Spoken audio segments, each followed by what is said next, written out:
Hey, Hickok 45.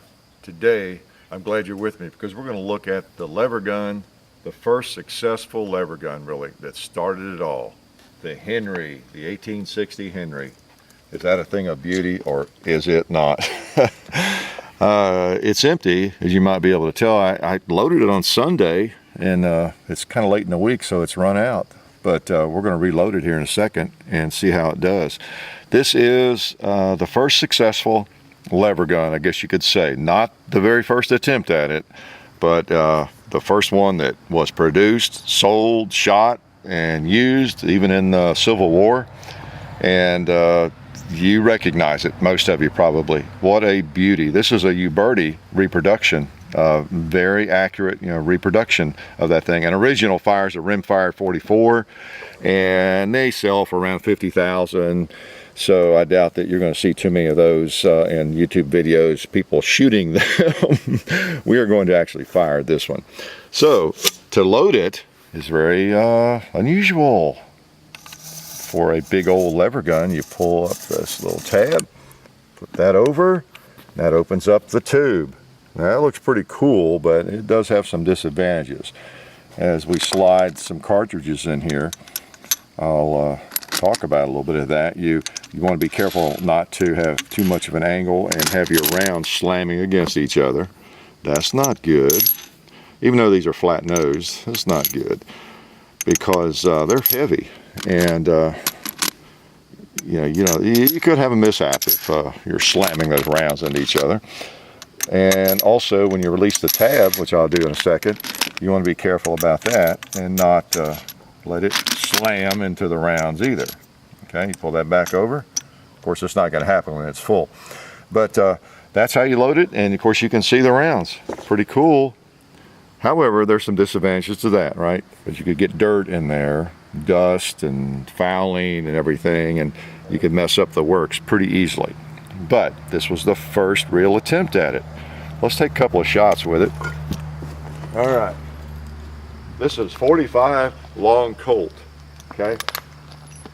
We couldn't find any 44 Henry rimfire, or we would have bought some, maybe some bulk packs of it. And if you tell anybody I missed that 2-liter there, I will never forgive you. But that's what I just did. I don't know how that happened.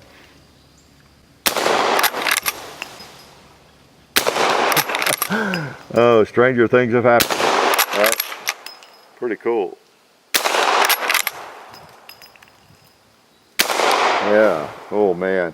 Notice the tab is coming down as the rounds are being expended right into my hand. So I'm going to move my hand in front of it and take a couple more shots. Oh, there's a flower pot. There was a flower pot. Oh, there's a can. Woo! I'm not sure what that was. Whatever it was, it's not any longer. Oh, there's another pot. There's a cowboy. That's appropriate, isn't it? So you see that tab comes all the way down now. And like I was saying, you wouldn't want to reload it. Say you were just going to load 4 or 5 rounds or something. Let that thing fly because look at that. That might not be good if you slam that into those rounds. Okay, so that's just something to be aware of in terms of safety with these firearms. As I was saying, you wouldn't want to, okay, it's time to load it. You wouldn't want to do this. Put it on your, people have done it, I'm sure. Put it down on your foot, and drop rounds in. That would be the natural inclination, but not the best practice at all. Okay, it's just not what you would do. It's a lever gun, obviously. And, it's pretty much traditional, isn't it? It looks like most of the lever guns that you've seen in terms of how the lever works. Cocks the firearm, you pull the trigger. When you lever it, brings another round up, puts it in the chamber and everything. Except the one big difference is this was one of the very first ones. And I've shared some of that with you, but the Volcanic Arms Company, which was in existence back in the 50s, mid-50s, was making well, actually, I think, yeah, got my little cheat sheet. The little pistol I've shown before called the Volcanic pistol. And you notice it looks similar to this in the action. because it's kind of the great grandfather, you could say, of the Henry, and that's a product of the Volcanic Arms Company. In fact, Smith & Wesson, Horace Smith and Daniel Wesson worked on that. They borrowed and bought some patents that dated back to what, 5, 6, 7 years earlier to Hunt and Jennings. So it's, you know, there's a lot there, a lot of history if you ever want to read about it. So there were some early attempts at a lever gun by Hunt and Jennings, and then when it got to the Volcanic Arms Company in the mid 1850s, you had Smith & Wesson working on it. They improved it, and they needed investors in the mid 1850s, and guess who became their chief investor, top stockholder? A guy by the name of Oliver Winchester. You guessed it. And so he was a very key player there, and they were using a round in that gun that was like this. It was smaller caliber, but it was a hollowed out piece of lead with powder in it, and then I think they worked out a priming system for it too, but it just wasn't very powerful. It was a small caliber, 32, 25, something like that, and it just wasn't as reliable or effective, and so the company fell on bad times, really. And so Oliver Winchester more or less took it over. Smith & Wesson left to make revolvers and focus on that, I think, and Oliver Winchester became the president and basically the owner of that company, okay, Volcanic Arms. And then he changed the name in 1857 to New Haven Arms Company. That's when he hired a fellow by the name of Benjamin Tyler Henry as plant superintendent and put him to work on fixing this thing. And, you know, they're working on new cartridges and everything, improving the action of the Volcanic. And he came up with this. Okay, that's kind of just the nutshell story there. But this is what he came up with by 1860. That's why it's just called the 1860 Henry. And it fired this 44 rimfire cartridge. This is actually an original in a copper case. This is the real deal right here. And that's what it fired, the 44 Henry rimfire. We don't have any of those, like I said. So let's load it up. And it was patented in 1860, as I said, but it really wasn't out there until really, I think, 1862. And they didn't, you know, get them produced, the machinery together, and to make them enough to get them on the market until 1862. And the military, the North, bought I don't know, around 2,000 of them almost, I think. But from my reading, only about 1,000 of those actually got into service. And most of the ones used during the Civil War were purchased with, you know, private funds by the soldiers, and there were around 10,000 of them out there, and you know, used, especially on the northern side by the Federals. But it was a very desirable firearm to have, as you can imagine, because again, as I have pointed out before, 1860, 62. If you had a handgun in the you know, Civil War, you were carrying probably a cap and ball pistol, just like this 1860. This is an 1860 model Army, very, very popular. You loaded it as percussion. You know, it had all this business to go through to load it from the front and everything. It didn't use cartridges. There were later some conversions even to this cartridge, but that was later in the 1860s, later 60s. But so they were packing these. They were packing muzzle loaders. Most soldiers had a muzzle loader. So can you imagine how cool it would be to have this?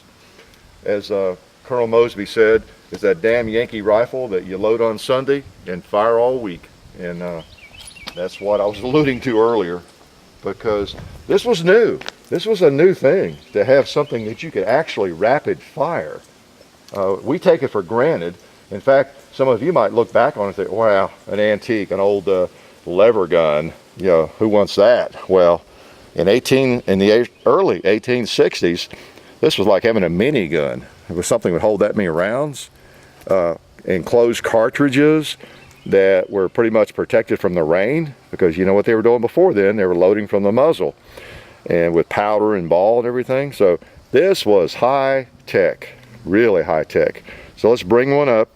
In these old toggle link systems like this one in the 1866 and the 73 and the 76, you had a toggle link system. You know, the elevator would bring the round up and go straight in, a torpedo right into the chamber, and then you bring it up and fire it. And I think the sights are pretty close on. I've not had this long, but Let's try that red plate, just for kicks. Yeah. There we go.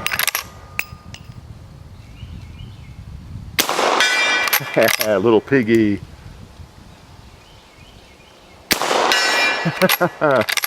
Try a turkey.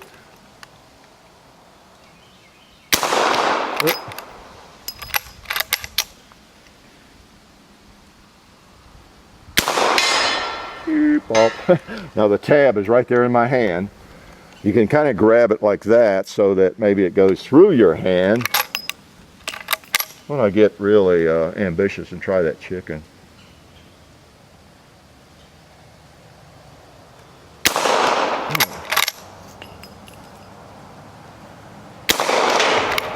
Not sure where I hit.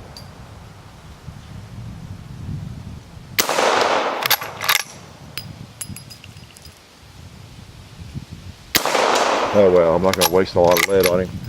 Let's try a turkey here. Another. Boom. Let's try a cinder block right here close. Let's try a cinder block far away over there. Boom, went over. Actually, the sight feels pretty good. I think with just a little bit of shooting, I could pick off chickens without too much trouble. I don't see it really clearly. I should probably shoot with my other eye. But hopefully you can kind of appreciate, take yourself back into history and imagine what that was like to have a lever gun that would hold that many rounds, 14, 15 rounds of 44 in a cartridge. You didn't have to worry about it raining on it, and it would still work. They were black powder, of course. That's all there was in the 1860s.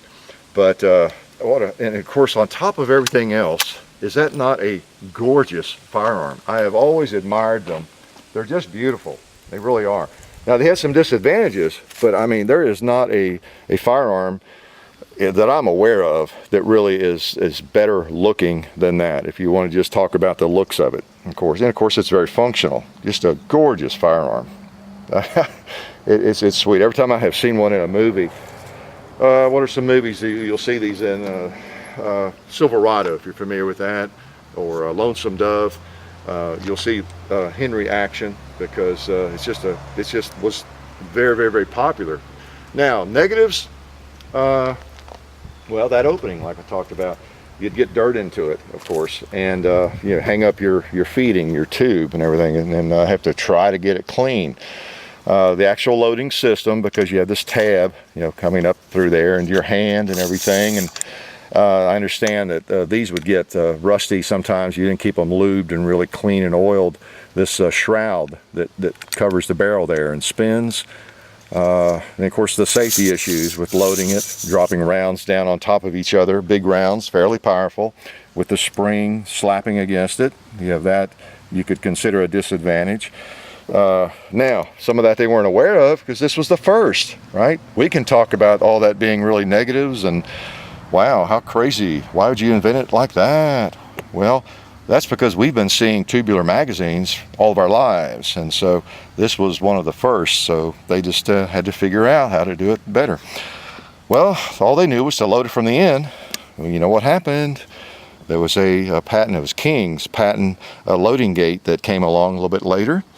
And this one doesn't have it, of course, because it's a Henry. These are just made basically from like around 1861 to 66 when the improved Henry came out. And just briefly, this is basically what they did to improve it. You got your loading gate, so you could top off the magazine anytime you want, just like all lever guns since then, right? You have your enclosed tube, so you don't have that issue of getting dirt into the magazine. And you do away with all this business at the end of the barrel and that having to swivel around, and all that is eliminated because you just put one round in at a time, and you got pressure from the spring, and you got your forearm here. You got a forend that enables you to hold by that, and you don't have that tab coming down into your hand. And also these barrels, especially with black powder, get very hot, with rapid firing them very much. So with the forend, as we're accustomed to seeing on all lever guns, you got protection there. Okay, So those were some big innovations. Plus, if you notice, the tube is part of the barrel. That's all one piece. That's pretty expensive to manufacture. Well, I wouldn't want to try. Look at it, with an octagonal barrel to boot.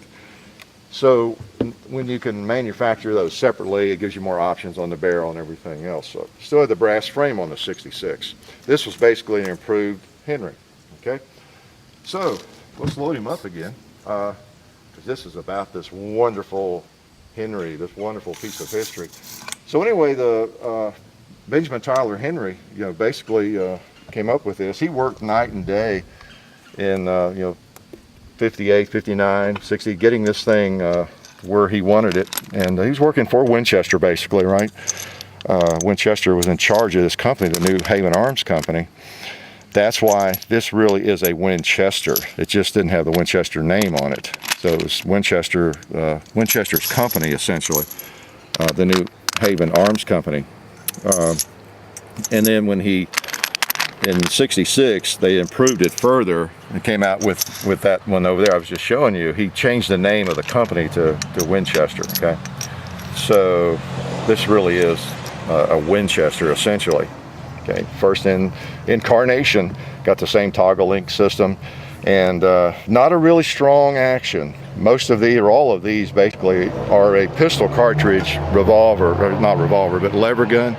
They fire like, that's definitely a pistol cartridge, right? And so is a 45 Colt. And the 66 fired the same cartridge, the 44 rimfire Henry. So you really didn't have a center fire cartridge until you got to 73, with the 4440 and the 73 model, which was an iron frame, which is another story. But today we're looking at this baby, and again, for whatever negatives it had, for the times, it was an extreme innovation. It's like going back and like my Macintosh computer I bought in '84, it was pretty innovative. But now if you compare it with the computers today, it's a joke, right? An absolute joke. So pretty cool. Again, this is one beautiful rifle. It's really not all that loud with these 45 Colts and this long barrel. We'll still use ear protection. We have a couple of cinder blocks over there that need some attention, I think. Or pieces of one.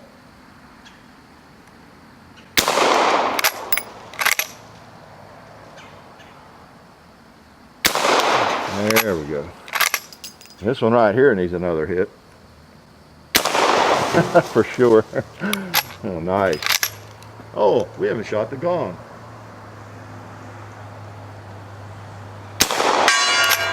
All right.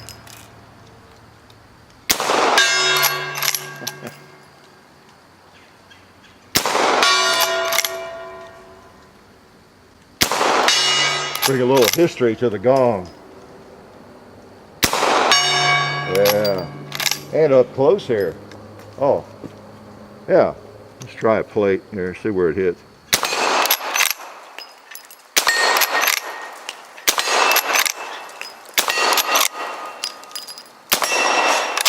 See, to be able to do that, to be able to lever and shoot rapidly in 1862, I mean, that was pretty amazing. It was really the first firearm that allowed rapid fire. It was a little bit difficult to rapid fire a muzzle loader. I've tried it and I fail every time. With this though, you can actually fire rapidly and with a pretty gun. Let's put just a couple more in it. We won't keep you too late, but I wanted to just shoot a couple more times. It's a beautiful piece of hardware. So we pull this up again. We try to let gravity be our friend, but we don't want too much gravity, right? Not too much. Now, again, this was, guys in the Civil War, of course, love to have this. They get their hands on it with ample ammunition. And then, of course, the question always comes up is why didn't the military just really go to this kind of firearm? And again, the lever was one of the reasons. The military brass felt like it was too fragile. They say that about a lot of lever guns. And then difficult to shoot from a prone position with, the lever and any other reason they could think of.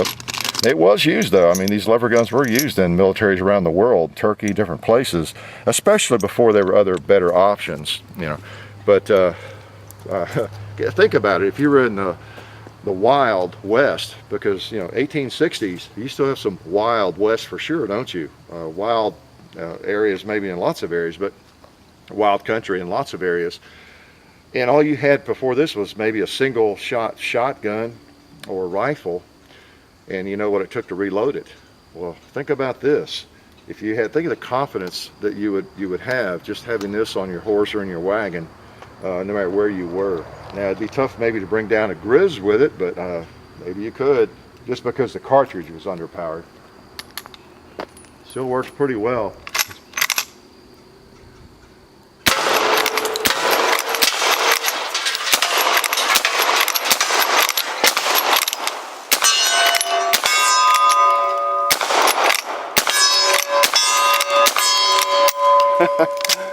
Having that kind of firepower in 1862, you're fighting in the Civil War, or I don't know, you're being attacked by anybody, any kind of bad guys that want to do harm to you. I would have loved to have this in the early 1860s, and then of course in '66, the model 1866. The brass frame, of course, is not a big negative, but a metal frame, iron frame, is a little bit stronger. So that's something too that can be considered a negative. I'll tell you though, that is such a good looking gun. That's one of the attractions to this firearm, is that beautiful brass frame. At least for us folks living in 2013, right? Just a beautiful, beautiful firearm. The Henry rifle, again, not to be confused with the modern company, the Henry, I think it's the Henry Repeating Rifle Company, that makes really fine firearms. And they sell a lot of those today, and people are really happy with them. We've done a video with them. This is Benjamin Tyler Henry. Came up with this for the most part and perfected it in 1860. Was at least patented in 1860. And so this is the real Henry, and at least a reproduction of it. Remember, it fired 44 rimfire, not available today. So if you feel like you have to have one of these, don't go looking for an original if you want to fire it. Okay. Now, if you have a large bank account and you don't care about firing it, then you can find them. But this is a very interesting piece of history to me. It's one of my favorite firearms. It's one of the most gorgeous firearms out there, and I'm glad to have one at the compound and be able to bring it to you. The Henry rifle, 1860. Oh, what a gorgeous firearm. Life is good.